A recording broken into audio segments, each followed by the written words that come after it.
नमस्कार।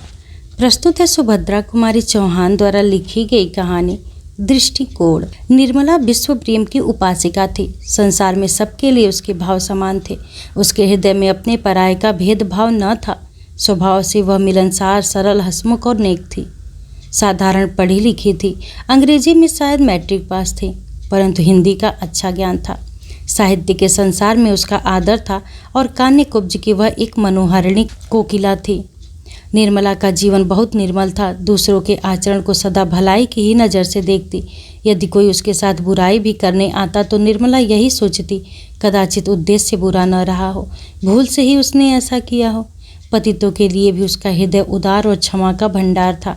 यदि वह कभी किसी को कोई अनुचित काम करते देखती तो भी वह उसका अपमान या तिरस्कार कभी न करती। प्रत्युत मधुरतर व्यवहार से वह उससे समझाने का प्रयत्न करती। कठोर वचन कहकर किसी का भी जी दुखाना निर्मला ने नहीं सीखा था, किंतु इसके साथ ही साथ जितनी वह नम्र, सुशील और दयालु थी, उतनी ही वह आत्म अभिमानी, दृढ़ निश्चयी और न्यायप्रिय भी थी। नौकर चाकरों के प्रति भी निर्मला का व्यवहार बहुत दयापूर्ण था। एक बार की बात है, उसके घर की एक कहारिन ने तेल चुराकर एक पत्थर की आड़ में रख दिया। उसकी यह नियत थी कि वह घर जाते समय बाहर के बाहर चुपचाप लेती जाएगी। किसी कार्यवश रमाकांत जी उसी समय वहां पहुंच गए। तेल पर उनकी दृष्टि पड़ी। पत्नी को पुकार कर पूछा, निर्मला, यहाँ तेल किसने रखा है? निर्मला ने पास ही खड़ी हुई कहारिन की ओर देखा। उसके चेहरे की रंगत स्पष्ट बतला रही थी कि यह काम उसी का है, किंतु निर्मला ने पति को जवाब दिया, मैंने ही रख दिया होगा, उठाने की याद न रही होगी। पति के जाने के बाद निर्मला ने कटोरे में जितना तेल था उतना ही और डालकर कहारिन को दे दिया और बोली, जब जिस चीज़ की ज़रूरत पड़े मांग लिया करो, मैंने कभी देने से इनकार तो नहीं किया। जो प्रभाव कदाचित डांट फटकार से भी न पड़ता वह निर्मला के मधुर और दयापूर्ण बर्ताव से पड़ा। बाबू रमाकांत जी का स्वभाव इसके बिल्कुल विपरीत था। थे तो वे AA में, एक कॉलेज में प्रोफेसर, साहित्य सेवी और देशभक्त, उज्ज्वल चरित्र के नेक और उदार सज्जन, पर फिर भी पति पत्नी के स्वभाव में बहुत विभिन्नता थी। कोई चाहे सच्चे हृदय से भी उनकी भलाई करने आता हो तो भी उसमें उन्हें कुछ न कुछ बुराई जरूर देख पड़ती थी। वे सोचते इसकी तह में अवश्य ही कुछ न कुछ भेद है, कुछ न कुछ स्वार्थ होगा, तभी तो यह भलमनसाहत दिखाने आया है, नहीं तो मेरे पास आकर इसे ऐसी बात करने की आवश्यकता ही क्या पड़ी थी। पतितों को भी वो बड़ी घृणा की नज़र से देखते थे। उनकी हंसी उड़ाते गिरने वाले को एक धक्का देकर वे गिरा भले ही दे, किंतु बाह पकड़कर उसे ऊपर उठा के वे अपना हाथ अपवित्र नहीं कर सकते थे। वे पतितों की छाया से भी दूर दूर रहते थे।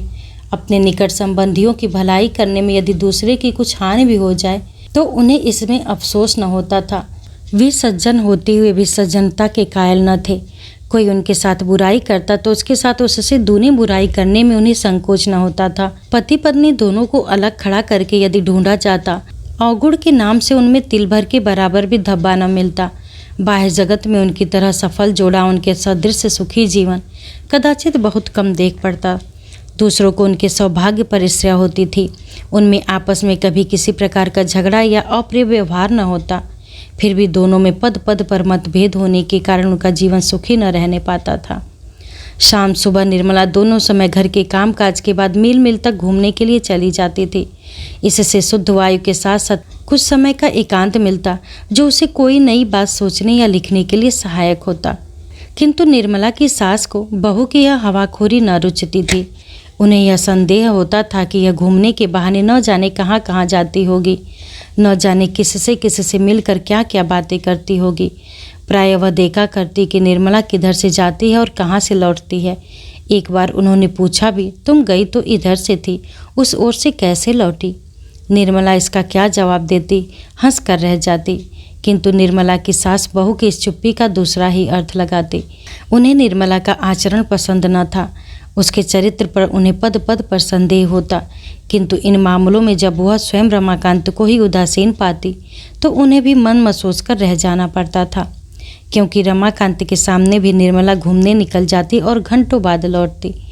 अन्य पुरुषों से उनके सामने भी स्वच्छंदतापूर्वक बातचीत करती, परंतु रमाकांत इस पर उसे जरा भी न दबाते।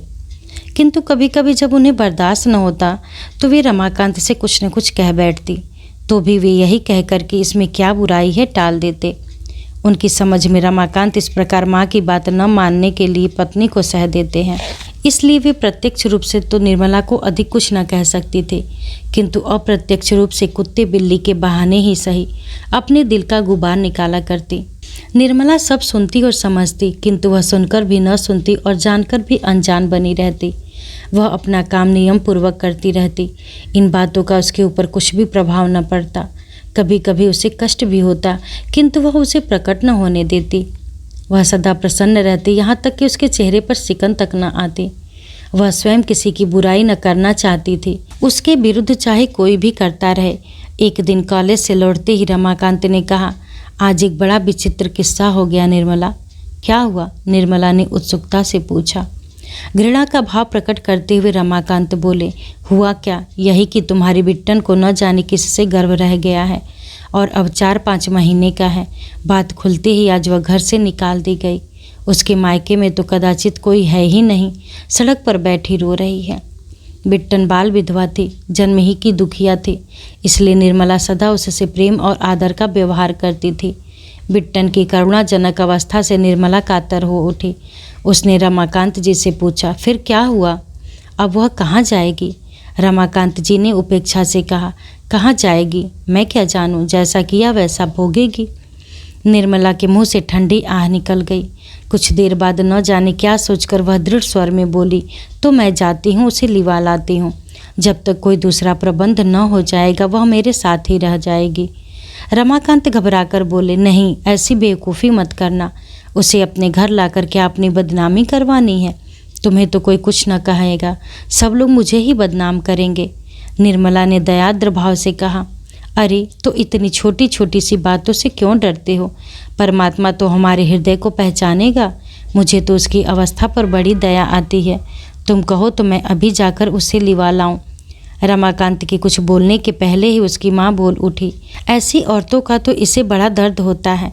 घर में बुलाने जा रही है, जाए कहीं भी मुंह काला करे, पर याद रखना, खबरदार जो उसे घर में बुलाया तो मैं अभी से कह देती हूँ, अगर उस छूत ने घर में पैर भी रखा तो अच्छा न होगा। निर्मला धीरे से बोली, अगर वह आ ही गई तो फिर क्या करोगी अम्मा जी? अम्मा जी क्रोध से तिलमिला उठी, तड़प कर बोली, मार के लकड़ी से पैर तोड़ दूंगी और क्या करूंगी? तू जो रामू के सिर चढ़ाने से इतनी बढ़ चढ़ के बोल रही है, सो मैं रामू से डरती नहीं। तेरा और तेरे साथ रामू का भी मिजाज ठंडा कर दूंगी। ऐसी बदजात औरतों की परछाई में भी रहना पाप है। उसे घर में बुलाने जा रही है। निर्मला ने कहा, पर अम्मा जी, यदि वह आए तो मैं दूसरों की तरह उसे दरवाजे पर से दुत्कार तो न दूंगी। मैं तो यही कहती नहीं कि उसे सदा अपने घर में रखा जाए, पर हाँ, जब तक उसका कोई प्रबंध न हो जाए तब तक अगर घर के एक कोने में पड़ी रहे तो कोई हानि न होगी। और कौन वह हमारे चूल्हे चौके में जाएगी? आखिर बेचारी स्त्री ही तो है, भूली किससे नहीं होती। अम्मा जी क्रोध में आकर बोली, एक बार कह दिया कि उसको घर में नहीं घुसने दूंगी, बार बार जबान चलाए जा रही है। वह तो अपनी कोई नहीं है, कोई अपनी सगी भी ऐसा करती तो मैं लात मार कर निकाल देती। अब बार बार पूछकर मेरे गुस्से को न बढ़ा, नहीं तो अच्छा न होगा। निर्मला ने नम्रता से कहा, पर तुम्हारा क्या बिगाड़ेगी अम्मा जी? मेरे कमरे में पड़ी रहेगी और तुम चाहो तो ऐसा प्रबंध कर दूं कि तुम्हें उसकी सूरत भी न दिखे। और फिर अभी से उस पर इतनी बहस ही क्यों? वह तो तब की बात है जब वह हमसे आश्रय मांगने आवे। अम्मा जी का क्रोध बढ़ा और कहने लगी, तेरे कमरे में रहेगी और मुझे उसकी सूरत न दिखेगी तो क्या दूसरी बात हो जाएगी? कैसी उलट फेर से बात कहती है। तुझे अपने पढ़ने लिखने का घमंड हो तो उस घमंड में न भूली रहना। ऐसी पढ़ी लिखियों को मैं कौड़ी बराबर भी नहीं समझती। धर्म कर्म से तो सदा 100 गज दूर, और ऐसी कुजात औरतों पर दया करके चली है धर्म कमाने। वाहरी औरत, जिसे मोहल्ले भर में किसी ने अपने घर में न रखा उसे वह अपने घर में रखेगी। तू ही तो दुनिया भर में अनोखी है ना। सब दूसरों को दिखाने के लिए बड़ी दयावंती है। जो भीतर का हाल न जाने उसके सामने इतनी बन। घर वालों को तो काटने दौड़ेगी और बाहर वालों को गले लगाती फिरेगी। निर्मला भी जरा तेज होकर बोली, तो अम्मा जी मुझे इतनी खरी खोटी क्यों? बीच ही में निर्मला को डांट चुप करते हुए रमाकांत बोले, तो तुम चुप न रहोगे निर्मला? कब से सुन रहा हूँ जबान कैसी की तरह चल रही है। तुम्हारे हृदय में बिट्टन के लिए बड़ी दया है और तुम उसके लिए मरी जाती हो तो जाओ उसे लेकर किसी धर्मशाला में रहो।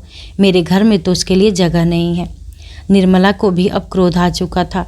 उसने भी उसी प्रकार तेज स्वर में कहा, तो क्या इस घर में मेरा इतना भी अधिकार नहीं है कि यदि मैं चाहूँ तो किसी को 1-2 दिन के लिए भी ठहरा सकूं? अभी उस दिन तुम लोगों ने बाबू राधेलाल जी का इतना आदर सम्मान क्यों किया था? उनके चरित्र के बारे में कौन नहीं जानता? उनके घर ही में तो वेश्या रहती है, सो भी मुसलमाननी, और वह उसके हाथ का खाते पीते भी हैं। फिर बेचारी बिट्टन ने क्या इससे भी ज़्यादा कुछ अपराध किया है? अम्मा जी गरज उठी। अब उनका साहस और बढ़ गया था, क्योंकि अभी अभी रमाकांत जी निर्मला को डांट चुके थे। वे बोली, चुप रह, नहीं तो जीभ पकड़कर खींच लूँगी। बड़ी बिट्टन वाली बनी है। बेचारी बिट्टन, तो भी बिट्टन सरीखी होगी, तभी तो उसके लिए मरी जाती है ना। जो सती होती हैं वे तो ऐसी औरतों की परछाई भी नहीं छूती। और तू राधेलाल के लिए क्या कहा करती है? वह तो फूल पर का भौरा है, आदमी की जात है, उसे सब शोभा देता है। 1 नहीं 20 औरतें रख लें, पर औरत आदमी की बराबरी कैसे कर सकती है? निर्मला ने सतेज और दृढ़ स्वर से कहा, बस अम्मा जी, मैं अब ज़्यादा न सुन सकूंगी। मैं बिट्टन सरीखी हूँ या उससे भी बुरी, किंतु इस समय वह निराश्रिता है, कष्ट में है। मनुष्यता के नाते मैं उसे आश्रय देना अपना धर्म समझती हूँ और दूंगी। अब रमाकांत जी को बहुत क्रोध आ गया था। वे कमरे से निकलकर आंगन में आ गए और आग्नेय नेत्रों से निर्मला की ओर देखते हुए बोले, क्या कहा? तुम बिट्टन को इस घर में आश्रय दोगी? निर्मला जी भी दृढ़ता से बोली, जी हाँ, जितना इस घर में आपका अधिकार है उतना ही मेरा भी है। यदि आप अपने किसी चरित्रहीन पुरुष मित्र को आदर और सम्मान के साथ ठहरा सकते हैं, तो मैं भी किसी असहाय अबला को कम से कम आश्रय तो दे ही सकती हूँ। रमाकांत निर्मला के और भी नज़दीक जाकर कठोर स्वर में बोले, मेरी इच्छा के विरुद्ध तुम यहाँ उसे आश्रय दोगी? निर्मला ने भी उसी स्वर में उन्हें उत्तर दिया, जी हाँ, मेरी इच्छा का भी तो कोई मूल्य होना चाहिए, या मेरी इच्छा सदा ही आपकी इच्छा के सामने कुचली जाया करेगी। अब रमाकांत जी अपने क्रोध को न संभाल सके और पत्नी के मुंह पर 3-4 तमाचे तड़ातड़ जड़ दिए। निर्मला की जबान बंद हो गई। बाबू रमाकांत क्रोध और ग्लानि के मारे कमरे में जाकर अंदर से साकल लगाकर सो रहे। अम्मा जी दरवाजे पर रखवाली के लिए बैठ गई हैं कि कहीं बिट्टन किसी दरवाजे से भीतर न आ जाए। इस घटना के लगभग 1 घंटे बाद बिट्टन को जब कहीं भी आश्रय न मिला, तब उसने एक बार निर्मला के पास भी जाकर भाग्य की परीक्षा करनी चाही। दरवाजे पर ही उसे अम्मा जी मिली। बिट्टन को देखते ही वे कड़ी ललकार के साथ बोली, कौन है बिट्टन? दूर उधर ही रहना, खबरदार जो कहीं देहली के भीतर पैर रखा तो। बिट्टन बाहर ही रुक गई। निर्मला पास पहुंचकर शांत और कोमल स्वर में यह कहती हुई कि बिट्टन, बाहर ही बैठो बहन, मैं वहीं तुम्हारे पास आती हूँ। देहली से बाहर निकल गई। बिट्टन और निर्मला दोनों बड़ी देर तक लिपट कर रोती रहीं। निर्मला ने कहा, तुम्हारी ही तरह मैं भी बिना घर की हूँ बहन। यदि इस घर पर मेरा कुछ भी अधिकार होता तो मैं तुम्हें इस कष्ट के समय कभी भी कहीं न जाने देती। क्या करूँ, विवश हूँ, किंतु तुम मेरा यह पत्र लेकर मेरे भाई ललित मोहन के पास जाओ, वे तुम्हारा सब प्रबंध कर देंगे। उनका स्थान तो तुम जानते ही हो, पर रात के समय पैदल जाना ठीक नहीं। यह रुपया लो, तांगा कर लेना। ईश्वर पर विश्वास रखना बहन, जिसका कोई नहीं होता उसका साथ परमात्मा देता है। निर्मला ने 10 रुपये बिट्टन को दिए। वह पत्र लेकर चली गई। निर्मला घर में आई, एक चटाई डालकर बाहर बरामदे में ही पड़ी रही। सवेरे उसकी आंख उस समय खुली जब रमाकांत उठ चुके थे और उनकी माँ नहाकर पूजा करने की तैयारी कर रही थी। निर्मला नित्य की तरह उठकर घर का सब काम करने लगी, जैसे शाम की घटना की उसे कुछ याद ही न हो। यदि वह मार खाने के बाद कुछ अधिक बकझक करती या रोती चिल्लाती तो कदाचित अपनी इस हरकत पर रमाकांत जी को इतना पश्चाताप न होता जितना अब हो रहा था। उन्हें बार बार ऐसा लगता था कि जैसे निर्मला ठीक थी, वे भूल पर थे। उनसे ऐसी भूल और कभी न हुई थी। कल न जाने क्यों और कैसे वे निर्मला पर हाथ चला बैठे थे।